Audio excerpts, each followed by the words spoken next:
Assalamualaikum warahmatullahi wabarakatuh. Bismillahirrahmanirrahim. Alhamdulillahirabbil alamin wassalatu wassalamu ala asyrafil anbiya'i wal mursalin sayyidina wa maulana Muhammadin wa ala alihi wa sahbihi ajma'in. Amma ba'd. Alhamdulillah. Pada kali ini kita akan membahas tentang etos kerja. Kata etos berasal dari bahasa Yunani yaitu etos, yang berarti sikap atau kepribadian atau watak atau karakter. Sikap ini tidak saja dimiliki oleh individu tetapi juga oleh kelompok bahkan masyarakat. Dari kata etos ini dikenal pula kata etika yang hampir mendekati pada pengertian akhlak atau nilai-nilai yang berkaitan dengan baik buruknya moral. Sehingga dalam etos tersebut terkandung gairah atau semangat yang amat kuat untuk mengerjakan sesuatu secara optimal dan bahkan berupaya untuk mencapai kualitas kerja yang sempurna mungkin. Kerja adalah aktivitas dinamis yang mempunyai tujuan untuk memenuhi kebutuhan tertentu, memenuhi kebutuhan jasmani dan rohani. Dalam usaha mencapai tujuannya tersebut, seseorang berupaya dengan penuh kesungguhan untuk mewujudkan prestasi yang optimal sebagai bukti pengabdian dirinya kepada Allah Subhanahu wa Ta'ala. Tinggi rendahnya nilai kerja seseorang tergantung pada tinggi rendahnya niat. Niat merupakan dorongan bagi seseorang untuk mengerjakan atau tidak mengerjakan sesuatu. Seseorang yang bekerja secara total dengan cara meyakini dan memberikan sesuatu yang bermakna yang mendorong dirinya untuk bertindak dan meraih amal secara optimal, itu disebut etos kerja. Etos kerja didefinisikan sebagai sikap kepribadian yang melahirkan keyakinan yang sangat mendalam bahwa bekerja itu bukan saja untuk memuliakan dirinya sendiri, menampakkan kemanusiaannya, melainkan juga sebagai suatu manifestasi dari amal soleh. Bekerja yang didasarkan pada prinsip-prinsip iman bukan saja menunjukkan fitrah seorang muslim, melainkan sekaligus meninggikan martabat dirinya sebagai hamba Allah Subhanahu wa Ta'ala. Islam adalah agama yang menjunjung tinggi nilai kerja.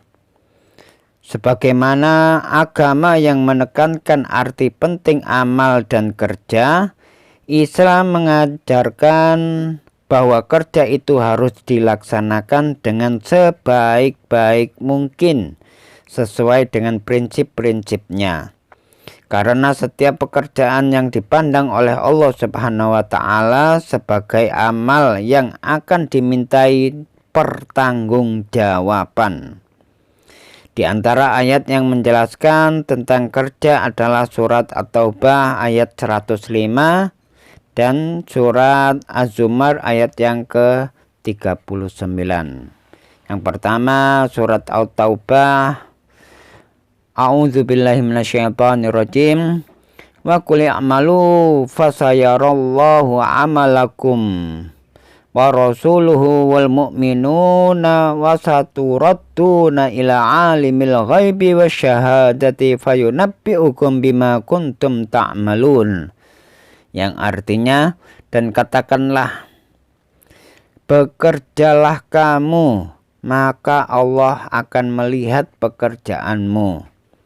Begitu juga Rasulnya dan orang-orang mukmin, dan kamu akan dikembalikan kepada Allah yang maha mengetahui yang gaib dan yang nyata. Lalu diberitakannya kepada kamu apa yang telah kamu kerjakan. Al-Quran surat At-Taubah ayat ke-105.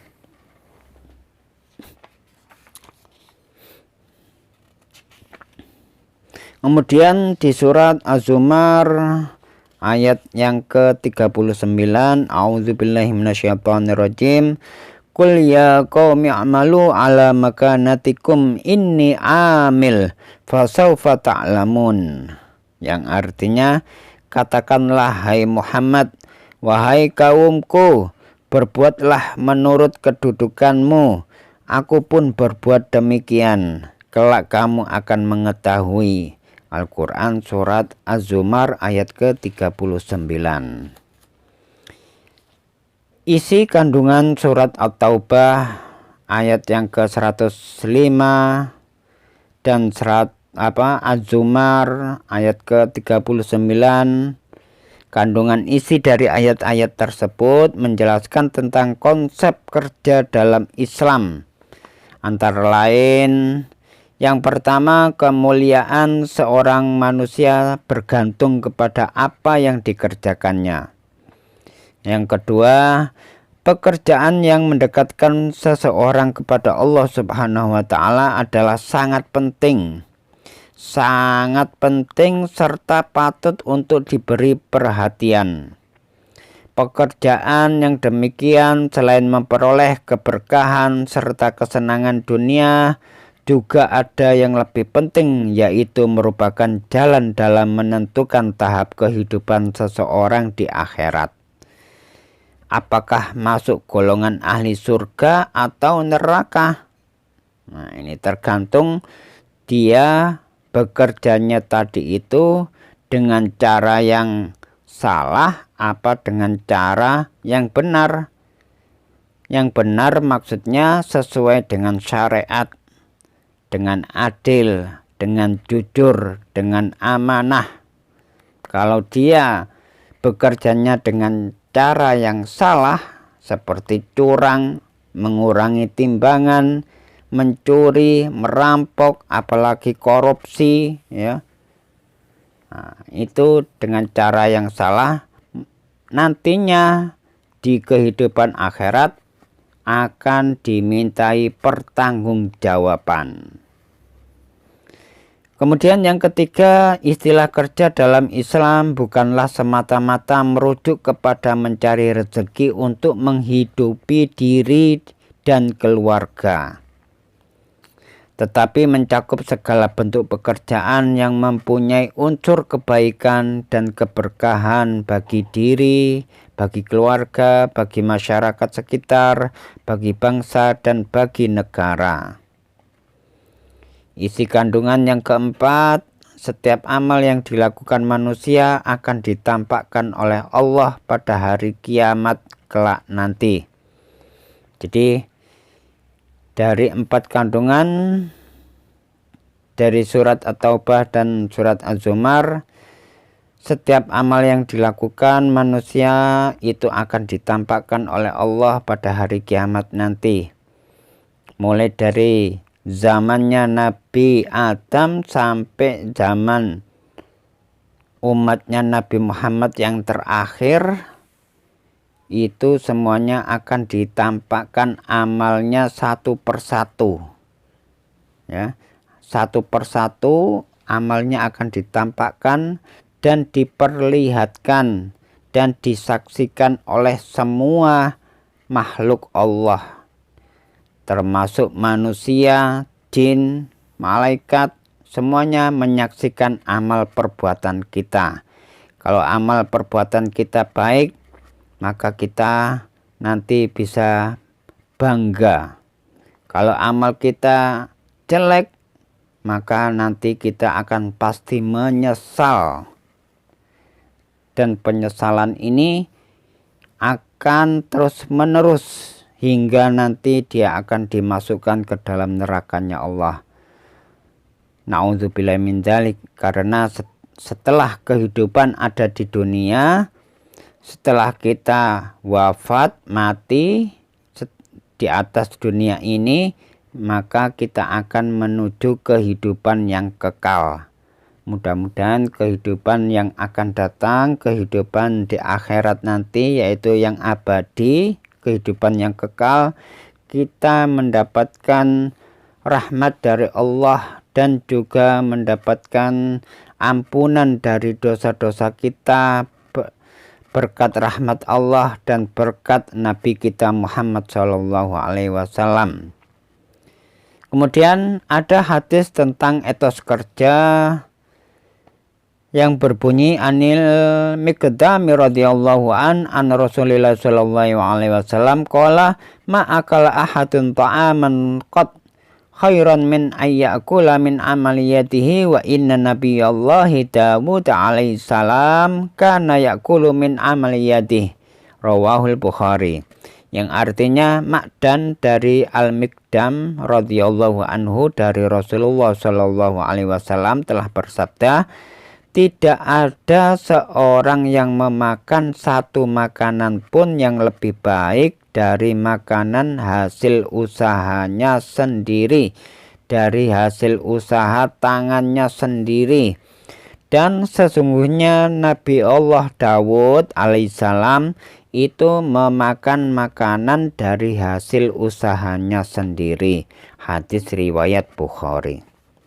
Di hadis lain Rasul juga bersabda, an Abi Hurairah yaqul qala Rasulullah sallallahu alaihi wasallam la ayyahtazima ahadukum huzmatan min hatabin fayahmilaha ala dhahrihi fayabi'aha khairun lahu min ayyas ala rajulan yu'tihi aw yamna'uhu, rawahu Muslim. Yang artinya dari Abu Hurairah berkata Rasulullah SAW bersabda, seorang dari kalian mengikat satu ikatan kayu bakar, lalu ia memikulnya di atas punggungnya, kemudian dia jual. Itu adalah lebih baik baginya daripada harus meminta-minta kepada orang alias ngemis-ngemis, baik orang itu memberi atau menolaknya. Hadis riwayat Muslim. Kalau dalam hal ini kita bisa mencermati, kita bisa mengoreksi diri kita sendiri. Apakah kita ini termasuk orang yang bekerja dengan tangan kita sendiri? Apakah kita termasuk orang yang suka mengemis-ngemis? Banyak sekali model mengemis-ngemis sekarang. Model meminta-minta kepada orang lain sekarang ini banyak sekali. Di antaranya ngamen, ya, mengamen dengan nyanyian-nyanyian, nyanyi dangdut, nyanyi disco, nyanyi pop. Bahkan ada yang pakai lagu qasidah, ngemis dengan lagu qasidah. Nah, ini cara yang salah, ya. Jangan sampai kita ini termasuk orang yang suka meminta-minta kepada orang. Hendaknya kita ini orang yang mendapatkan hasil dari tangan kita sendiri. Karena para nabi, ya, yang disebutkan tadi, Nabi Allah Dawud itu memakan makanan dari hasil usahanya sendiri. Nah, mungkin itu saja yang dapat kita pahami. Selanjutnya insya Allah kita akan teruskan, dan mudah-mudahan kita diberikan umur yang panjang dalam keadaan husnul khotimah, dalam keadaan taat kepada Allah Subhanahu wa ta'ala. Wabillahi taufiq wal hidayah wal inayah. Wassalamualaikum warahmatullahi wabarakatuh.